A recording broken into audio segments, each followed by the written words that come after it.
Bismillahirrahmanirrahim. Assalamualaikum warahmatullahi wabarakatuh. Alhamdulillahirabbil alamin wa bihi nasta'in ala umuri dunya waddin. Wassalatu wassalamu ala asrofil anbiya'i wal mursalin nabiyyina wa maulana Muhammadin wa ala alihi wa ashabihi ajmain. Amma ba'd. Saudara-saudaraku seiman dan sebangsa setanah air, kita pada bulan Ramadan 1441 ini memang berada pada bulan Ramadan yang sangat unik, difference, yang sangat berbeda daripada bulan-bulan Ramadan pada tahun-tahun sebelumnya. Karena bersamaan dengan bulan Ramadan ini kita juga menghadapi sebuah pandemi COVID-19 yang itu merupakan satu tantangan tersendiri bagi kehidupan berbangsa. Dan bukan hanya untuk kita di Indonesia, tapi juga masyarakat secara umum di dunia ini merasakan persoalan yang serupa. Oleh karena itu pada kesempatan ini marilah kita sedikit berbincang mengenai apa relevansi ibadah siam di bulan Ramadan itu di dalam menghadapi pandemi COVID-19 ini. Karena ini menjadi penting sebagaimana tujuan daripada ibadah puasa atau siam itu diperintahkan oleh Allah Subhanahu wa taala kepada orang beriman. Tidak lain dan tidak bukan, itu adalah supaya kita semua menjadi orang yang meningkat derajatnya, menjadi orang yang bertakwa kepada Allah Subhanahu wa taala. Saudara-saudaraku, sebagaimana kita ketahui bahwa puasa dalam bahasa kita yang di dalam bahasa Arab itu adalah as-shaum atau as-siyam, itu makna dasarnya adalah al-imsak, yaitu menahan diri. Nah, maka dalam konteks ini kita perlu kembali kepada makna dasar dari as-siyam itu sendiri atau as-shaum, yaitu al-imsak, menahan diri. Bagaimana kita melakukan ibadah selama bulan Ramadan, beraktivitas selama di bulan Ramadan dengan tetap menepati pada makna dasar dari kata as-siyam, yaitu al-imsak. Jadi lalu apa yang harus kita lakukan di dalam ibadah bulan Ramadan ketika kemudian pandemi COVID-19 demikian besarnya, demikian dahsyatnya, dan hampir tidak ada orang yang tidak mungkin terserang itu. Nah, oleh karena itu, menurut saya al-imsak sebagai makna dasar dari ibadah bulan Ramadan atau siam itu yang harus kita maknai dalam konteks sekarang. Jadi menurut saya, yang pertama, al-imsak itu harus dimaknai sebagai as-sabr, di mana kita sebagai seorang muslim dan muslimat dan bahkan juga semua orang beragama pada saat ini memang harus bisa menahan diri, harus menunjukkan kesabaran dalam pengertian yang lebih luas. Saya memaknai kesabaran itu sebagai upaya yang sistematis. Mengapa upaya sistematis ini perlu kita kemukakan dalam Ramadan ini? Karena ketika kita beribadah di bulan Ramadan, ibadah di bulan Ramadan itu banyak sekali acara-acara dan kegiatan-kegiatan baik yang sifatnya ritual ataupun rutinitas biasa, yang itu cenderung mengumpulkan banyak orang di satu tempat, terutama di masjid, di majelis-majelis taklim, dan di lembaga-lembaga pengajian yang lainnya, atau bahkan pengajian di rumah-rumah secara bergilir, sebagaimana kita biasa lakukan di setiap bulan Ramadan.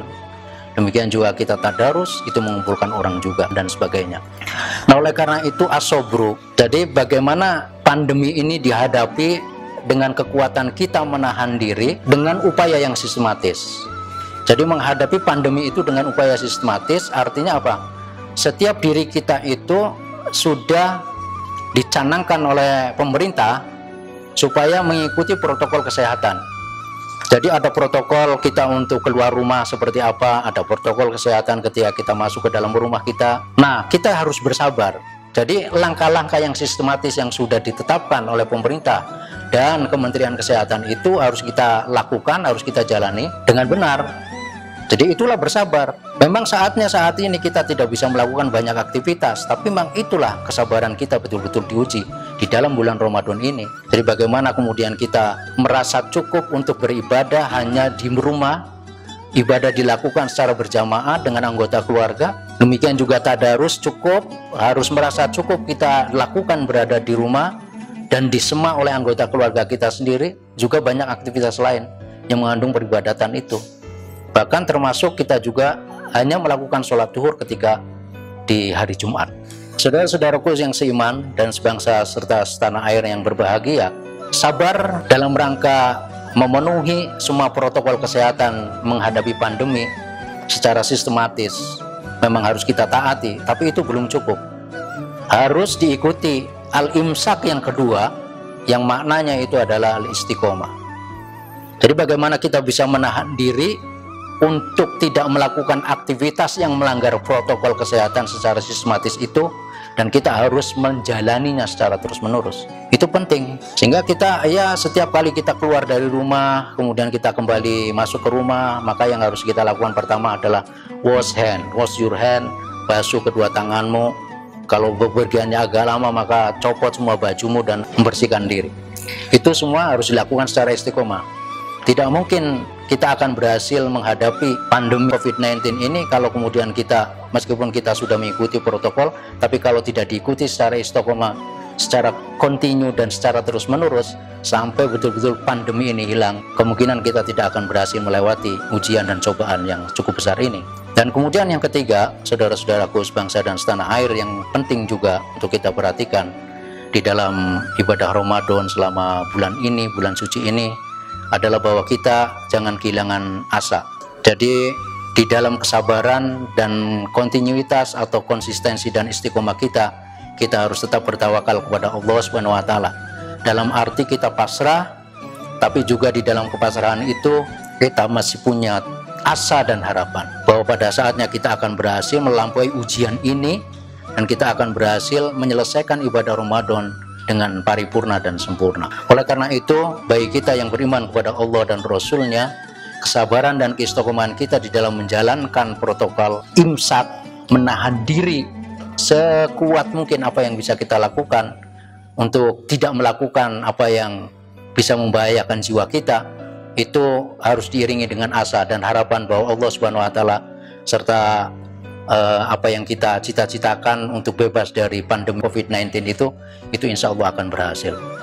Oleh karena itu, kita juga harus memandang secara positif apa yang sekarang kita alami, peristiwa atau tragedi pandemi yang kita alami ini, itu juga harus dipahami sebagai sarana Allah Subhanahu wa taala agar kita semua itu memiliki waktu yang cukup. Saya menyebutnya sebagai jeda atau uzlah. Jadi jadikan Ramadan di rumah itu adalah sebagai jeda kita dari segala aktivitas yang menyebabkan bumi ini dipenuhi dengan polusi sebagai akibat dari tangan-tangan dan perbuatan manusia sendiri. Oleh karena itu apa? Ya kita menahan diri untuk tidak melakukan segala sesuatu yang menyebabkan bumi ini meradang, yang menyebabkan bumi ini merana. Anggap saja itu adalah jeda, rehat dari segala sesuatu yang membuat bumi kita ini menjadi tidak semakin baik. Kemudian yang kedua, saya katakan jadikanlah Ramadan ini sebagai uzlah, tempat kita mengasingkan diri di rumah bersama keluarga, lalu kemudian kita berkontemplasi, kita berefleksi terhadap apa yang telah kita lakukan selama ini, yang itu mungkin sedikit ataupun banyak berpengaruh terhadap kehidupan dunia ini. Kalau kemudian kita berhasil melakukan uzlah dan kontemplasi itu, insya Allah kita akan bisa menata kehidupan masa depan yang lebih baik. Pada faktanya, alam semesta ini sudah menunjukkan kepada kita, ketika kemudian aktivitas manusia itu terkurangi banyak karena ada pandemi COVID-19 ini, ternyata alam semesta ini seperti memiliki ruang, seperti memiliki waktu untuk memperbaiki diri. Lapisan ozon yang berlubang-lubang kemudian bisa menutup diri secara perlahan-lahan. Tingkat polusi juga semakin menurun, baik polusi udara maupun polusi air. Itu yang patut kita perhatikan, sehingga ibadah Ramadan kita sebagai asyam, sebagai al-imsak, yaitu menahan diri dari segala perbuatan yang bisa merusak kehidupan di muka bumi. Fasad bil ard itu menjadi bermakna bagi kita, bukan hanya sekedar keluar dari kata, tapi itu menjadi bagian daripada sikap dan juga behavior atau perilaku dan tindakan kita sehari-hari. Saya kira itulah yang dimaksud dengan la'allakum tatakun, agar dengan menahan diri itu tadi, kita pada saatnya akan keluar menjadi insan baru, yaitu insan yang bertakwa kepada Allah Subhanahu wa taala. Insan yang taat kepada apa yang telah diperintahkan dan juga larangan-larangan, bahwa bumi yang kita miliki ini adalah milik dari semua spesies secara bersama-sama. Sehingga janganlah kita melakukan perbuatan yang dilarang Allah, yaitu merusak kehidupan di muka bumi ini. Dan saya kira yang terakhir yang perlu saya sampaikan pada kesempatan ini, bahwa kita harus memaknai bahwa al-imsaku, menahan diri dengan penuh kesabaran untuk menaati protokol kesehatan, lalu kemudian kita lakukan secara istiqomah sambil kita terus berharap dan punya asa kehadirat Allah Subhanahu wa taala agar dibebaskan dari pandemi ini. Kita harus memaknai ibadah ini sebagai hifdzun nafas. Semua yang kita lakukan itu adalah untuk menjaga jiwa kita. Karena menjaga jiwa itu jauh lebih penting daripada menjaga harta kita. Meskipun memang sebagian dari kita harus di PHK, sebagian dari kita harus kehilangan pekerjaan, sebagian dari kita harus kehilangan sebagian dari jam kerjanya dan pendapatannya. Tetapi menjaga jiwa untuk menaati semua protokol kesehatan itu jauh lebih utama daripada menjaga harta yang kita miliki. Atau pada saatnya suatu ketika kita akan bisa kembali bekerja senormal seperti yang kita lakukan. Sehingga insya Allah dengan kita menaati semua itu dengan sabar, istiqomah dan tawakal kepada Allah Subhanahu wa taala, kita akan menjaga diri kita, dan bukan hanya menjaga jiwa kita, tapi juga menjaga jiwa manusia kebanyakan, dengan tidak berkontribusi untuk menyebarkan pandemi ini kepada masyarakat yang lebih luas. Saya kira itu yang bisa saya sampaikan pada kesempatan hari ini. Mudah-mudahan ibadah siam Ramadan kita diterima Allah Subhanahu wa taala, dan Anda sekalian diberkahi oleh Allah Subhanahu wa taala dengan iman dan ketakwaan dan juga kesehatan yang paripurna.